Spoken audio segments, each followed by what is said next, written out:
بسم اللہ الرحمن الرحیم۔ شروع اللہ کے نام سے جو بڑا مہربان اور نہایت رحم کرنے والا ہے۔ عروج ملنے پر انسان خدا نہ بن جائے، اسی لیے خدا نے زوال رکھا ہے۔ کوئی سفر بھی لا حاصل نہیں ہوتا، منزل نہ بھی ملے تو راستے بہت کچھ سکھا دیتے ہیں۔ اگر ہم کسی ایسے شخص کو دیکھتے ہیں جو ہمیں کہتا ہے کہ وہ پھولوں سے محبت کرتا ہے لیکن انہیں پانی دینا بھول جاتا ہے، تو ہم پھولوں کے لیے اس کی محبت پر یقین نہیں کریں گے۔ محبت وہ مؤثر دیکھ بھال ہے جو ہم کرتے ہیں تو اسے بڑھاتے اور زندہ رکھتے ہیں۔ اگر قدر اور دلچسپی نہ ہو تو محبت نہیں ہوتی۔ انصاف کے بغیر کوئی معاشرہ ترقی نہیں کر سکتا۔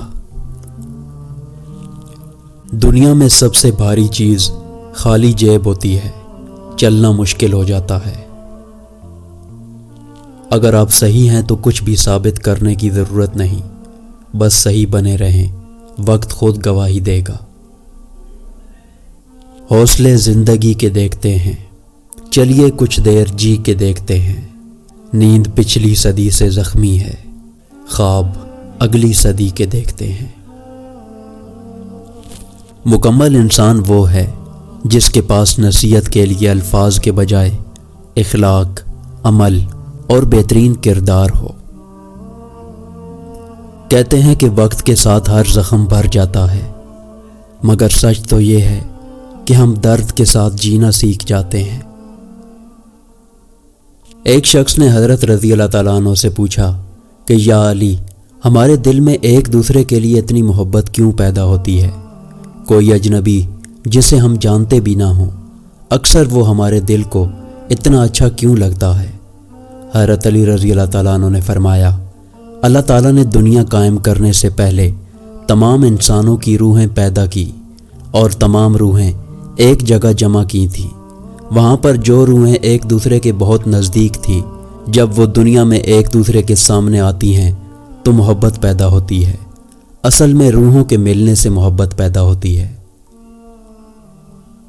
جو پانی سے نہاتے ہیں وہ صرف کپڑے بدلتے ہیں، اور جو پسینے سے نہاتے ہیں وہ تقدیر بدلتے ہیں، اور جو خون سے نہاتے ہیں وہ تاریخ بدلتے ہیں۔ میں نے زندگی کو آسان بنا لیا اور ظرف کو وسیع کر لیا۔ جو ساتھ چلتا رہا اس کو روکا نہیں، جو رک گیا اسے ساتھ چلنے کو کہا نہیں۔ شکوے شکایتیں کم کر دیں، جس نے ہاتھ بڑھایا اسے تھام لیا، اور جس نے دامن چھڑایا اسے خدا حافظ کہا۔ اس سے وجہ نہ پوچھی، لوگوں سے امیدیں لگانا چھوڑ دیں، ملنا جلنا کم کر دیا، خواہشیں مختصر ہو گئیں، اور اسی طرح زندگی آسان ہو گئی۔ ایک بزرگ سے کسی نے پوچھا کہ عبادت کرنے کے لیے بہترین دن کون سا ہے؟ بزرگ نے کہا کہ موت سے ایک دن پہلے۔ اس نے حیرت سے کہا کہ موت کا وقت تو معلوم نہیں۔ انہوں نے فرمایا، تو پھر زندگی کے ہر دن کو آخری سمجھو۔ ہم تکلیف کے جس مقام پر بھی ہوں، ہم سے آگے ضرور کچھ لوگ ہوتے ہیں۔ انہیں دیکھ کر ہمیں شکر کی لاٹھی تھام لینی چاہیے تاکہ راستہ سہولت سے کٹ جائے۔ مجھے کبھی بھی اپنی زندگی میں آنے والے برے لوگوں سے ڈر نہیں لگا۔ جب بھی ڈر لگا ہمیشہ اچھے لوگوں سے لگا، کیونکہ مجھے پتہ تھا کہ برے لوگ دکھاوا نہیں کریں گے، کھلم کھلا دشمنی نبھائیں گے۔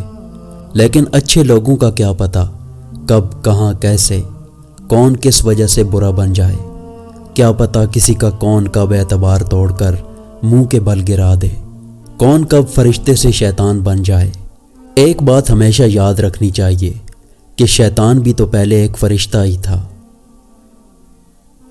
سلطان محمود غزنوی نے اپنے غلام ایاز کو ایک انگوٹھی دی اور کہا کہ اس پر ایک ایسا جملہ لکھو کہ میں اگر خوشی میں دیکھوں تو غمگین ہو جاؤں، اور اگر غم میں دیکھوں تو خوش ہو جاؤں۔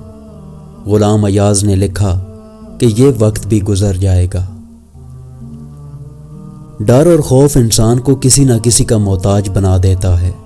اس سے بہتر یہ نہیں کہ اس رب سے ڈرو جس نے ڈر اور خوف کو پیدا کیا۔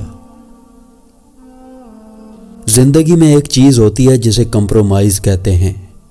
پرسکون زندگی گزارنے کے لیے اس کی بہت ضرورت پڑتی ہے۔ جس چیز کو تم بدل نہ سکو اس کے ساتھ کمپرومائز کر لیا کرو، مگر اپنی کسی خواہش کو کبھی بھی جنون مت بنانا، کیونکہ زندگی میں کچھ چیزیں ایسی ہوتی ہیں جو ہمیں کبھی نہیں مل سکتی۔ کچھ لوگ جب روتے ہیں تو اس لیے نہیں کہ وہ کمزور ہوتے ہیں، بلکہ اس لیے کہ مضبوط رہتے رہتے تھک جاتے ہیں۔ خوب کماؤ لیکن اتنی دولت اکٹھی مت کرو کہ ذرا سی طبیعت خراب ہونے پر بچے ڈاکٹر کی جگہ وکیل بلا لائیں۔ خاموش لوگ دراصل اللہ کے خاص بندے ہوتے ہیں۔ الجھاؤ ان کی فطرت کا خاصہ نہیں ہوتا۔ اگر ان پر زیادتی یا ظلم مسلط کر بھی دیا جائے تو وہ محض وضاحت دے کر خاموش ہو جاتے ہیں، کیونکہ ان کا مقدمہ لڑنے والا خود اللہ ہوتا ہے اور فرشتے اس کے حق میں دعائیں کرنے والے ہوتے ہیں۔ ہم جان ہی نہیں پاتے کہ خاموش لوگ کتنے طاقتور اور اختیارات کے مالک ہوتے ہیں۔ اس دیس میں لگتا ہے عدالت نہیں ہوتی جس دیس میں انسان کی حفاظت نہیں ہوتی۔ مخلوق خدا جب کسی مشکل میں پھنسی ہو، سجدے میں پڑے رہنا عبادت نہیں ہوتی۔ ہر شخص سر پہ کفن باندھ کے نکلے، حق کے لیے لڑنا تو بغاوت نہیں ہوتی۔ کسی کا کردار تمہاری ذمہ داری نہیں، کسی کی ذات تمہارا ٹھیکہ نہیں۔ جو تم ہو وہ بس تم خود ہی ہو۔ اپنے آپ پر زیادہ توجہ دو۔ لوگوں کے بارے میں زیادہ وہی سوچتے ہیں جن کی اپنی کوئی ذاتی زندگی نہیں ہوتی۔